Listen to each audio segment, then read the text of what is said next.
निर्मला सीतारमण ने बजट पेश किया है लोकसभा में। तमाम मुद्दों का जिक्र यहां पर किया है, लेकिन जो सबसे बड़ी बात है वो ये कि इस बजट में टैक्स स्लैब में कोई बदलाव नहीं किया गया है। टैक्स स्लैब जिसको लेकर उम्मीद बहुत ज्यादा की जा रही थी कि 2.5 लाख से बढ़ाकर 3 लाख हो सकता है, स्टैंडर्ड डिडक्शन 50,000 से बढ़ाकर 60,000 किया जा सकता है, उसको लेकर कोई बदलाव यहां बजट भाषण में वित्त मंत्री की तरफ से सामने नहीं आया है। टैक्स स्लैब में कोई बदलाव नहीं है, इस वक्त की बड़ी खबर हम आपको बता रहे हैं। लेकिन इसके इतर ऐसी बहुत सारी बातें हैं जिसका जिक्र वित्त मंत्री की तरफ से अपने बजट भाषण में किया गया है। क्रिप्टो को लेकर जिन लोगों की दिलचस्पी थी उनके लिए बड़ी खबर इस बजट से सामने आई है। क्रिप्टो की कमाई पर 30% टैक्स अब सरकार को देना होगा। वर्चुअल एसेट गिफ्ट पर भी 30% का टैक्स सरकार को देना होगा। एनपीएस में योगदान बढ़ाया है सरकार ने केंद्र और राज्य का, उसको बढ़ाकर 10% से अब 14% कर दिया गया है। अगर आपके इनकम टैक्स रिटर्न में किसी तरीके की कोई गलती हुई है फाइल करते वक्त, तो उसको गलती को सुधारने का मौका यहां पर दिया है। 2 साल के अंदर जो अपडेटेड रिटर्न है उसको आप भर सकते हैं। सरकार के लिए राहत की बात यह कि सरकार की जो झोली है वो भरती हुई नजर आ रही है। जीएसटी से कमाई अकेले जनवरी में 1,40,000 करोड़ रुपए से ज्यादा की हुई है, जो अब तक की सबसे ज्यादा कमाई है। यानी सरकार के लिए जीएसटी पर कमाई के लिहाज से अच्छी खबर अर्थव्यवस्था के लिहाज से भी, क्योंकि अगर जीएसटी की कमाई बढ़ती है सरकार की तो इसका सीधा मतलब यह है कि अर्थव्यवस्था एक बार फिर पटरी पर आती हुई नजर आ रही है। एमएसएमई के लिए, छोटे उद्योगों के लिए भी यहां पर एक बड़ा ऐलान किया गया है। ईसीजी एलएसएस की जो अवधि है उसको बढ़ा दिया गया है। अब तक 2.25 लाख करोड़ रुपए का कर्ज इस योजना के तहत दिया गया है। सीधा मतलब ये कि जो छोटे उद्योग हैं उनको इससे जोड़ा जाए, श्रम पोर्टल से जोड़ा जाए। वो छोटे उद्योग जिनकी जीडीपी में हिस्सेदारी तकरीबन 30% के आसपास है। बात किसानों की जाए, बात खेती की जाए, तो यहाँ सीधे तौर पर सरकार ने बताया है कि मिनिमम सपोर्ट प्राइस, न्यूनतम समर्थन मूल्य के लिए 2,70,000 करोड़ रुपए सरकार ने अब तक दिए हैं। जो बजटीय प्रावधान रहा है उसका जिक्र यहाँ पर किया है।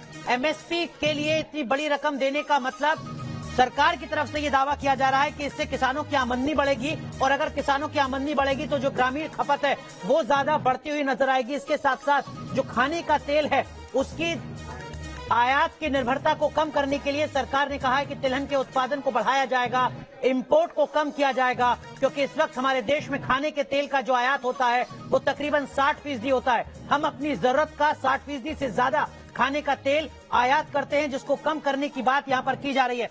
लगातार बड़ी कवरेज जारी है। लोकसभा की कार्रवाई स्थगित हो चुकी है। अब से कुछ देर के बाद राज्यसभा में बजट की कॉपी को ले किया जाएगा और उसके बीच में वित्त मंत्री, प्रधानमंत्री और सरकार की तरफ से जो रिएक्शंस हैं वो आने भी शुरू होंगे। लेकिन हमारे साथ मनोज गैरोला सर हैं। मनोज सर, पहला रिएक्शन आपका बजट को लेकर। देखिए, जैसे हम पहले बात कर रहे थे कि इस बजट में कोई लंबे चौड़े रिफॉर्म्स नहीं होने वाले। जिस तरीके से हमारा पिछली बारी वाला बजट था जहां की मेजर पॉलिसी डिसीजंस अनाउंस किए गए थे, प्राइवेटाइजेशन की बात की गई थी, कॉर्पोरेट टैक्स कम किया गया था, तो हमें उम्मीद थी कि उस तरीके के मेजर चेंजेस इस बजट में नहीं होंगे, और वही इस बजट में हमें देखने को मिला है। पिछले बजट में जिस तरीके की जो पॉलिसीज थी, कई सेक्टर्स को जो इंसेंटिव्स दिए गए थे, उसी को उन्होंने यहाँ कंटिन्यू किया है। टैक्स को अगर हम देखें तो एक आम आदमी के लिए इसमें कोई भी फायदे की बात नहीं है। लेकिन एक बात सबसे अच्छी जो इस बारी है वो ये है कि गवर्नमेंट ने इस बारी जो एक चीज अलाउ करी है कि आप अपने इनकम टैक्स जो आप फिल करते हैं उसको 2 साल तक आप इसको अपडेट कर सकते हैं। मेरे ख्याल से ये बहुत ही एक अच्छा कदम है। और सर, कैपिटल इन्वेस्टमेंट में इजाफा किया है सरकार ने, लेकिन हाँ, कैपिटल 35% के आसपास बढ़ा दिया है। ये एक बहुत बड़ा डेवलपमेंट है। लेकिन ये जो 2.5 लाख करोड़ कहां से आएगा वो भी हमें देखना है। पहली चीज जो मुझे लगता है कि जो हमारा जीएसटी कलेक्शन बढ़ा है उससे हमारे पास ये स्कोप है कि हम ये ज्यादा खर्च कर सकते हैं। दूसरा, जैसे पिछली बार आपको ध्यान होगा कि बजट में 2 लाख करोड़ का प्रोविजन हम लोगों ने जो पब्लिक एसेट मोनेटाइजेशन, जिस शब्द का इस्तेमाल किया था कि जो फाइबर है उसको हम लोग अपना बेचेंगे और हमारे जो बैंक्स हैं उसको प्राइवेटाइज करेंगे, बीपीसीएल वगैरह को भी प्राइवेटाइज करने वाली बात थी। अब ये डिटेल में देखना पड़ेगा कि अभी जब डिटेल आएंगे तो उसमें क्या इस चीज का कोई प्रोविजन है या नहीं है। सर, सामने उसमें कहा जा रहा है कि प्राइवेटाइजेशन पर जोर कम है, एलआईसी के आईपीओ पर और उससे होने वाली कमाई पर जोर ज्यादा है। LIC का जो आईपीओ था वो तो पिछले बजट का प्रोविजन था, तो कायदे से तो अगर कोरोना नहीं होता, अगर 2 वेव कोरोना की नहीं आती, तो मेरे ख्याल से इस फिस्कल ईयर में वो कंप्लीट हो जाता। तो मेरे ख्याल से क्योंकि अब इस